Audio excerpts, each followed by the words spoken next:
ಕೊಡಗಿನಲ್ಲಿ super star Rajinikanth. Tamil ಚಿತ್ರರಂಗದ super star Rajinikanth ಅವರು ಕೊಡಗು ಜಿಲ್ಲೆಗೆ ಭೇಟಿ ನೀಡಿದ್ದರು.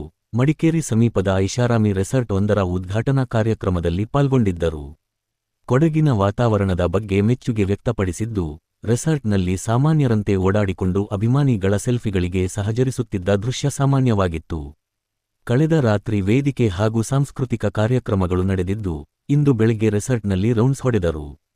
ಸುಂಟಿಕೊಪ್ಪ ಬೆಟ್ಟಗೇರಿ ಎಸ್ಟೇಟ್ ಮಾಲೀಕ ವಿನೋದ್ ಶಿವಪ್ಪ, ಜಿಲ್ಲಾಡಳಿತದ ಕಾನೂನು ಸಲಹೆಗಾರರಾದ ಎ. ಲೋಕೇಶ್ ಕುಮಾರ್ ಹಾಗೂ ಇನ್ನಿತರ ಪ್ರಮುಖರು ರಜನಿಕಾಂತ್ ಅವರಿಗೆ ಸಾಥ್ ನೀಡಿದರು. ವರದಿ: ಗಿರಿಧರ್ ಕುಂಪುಳಿರ, ಕೊಡಗು.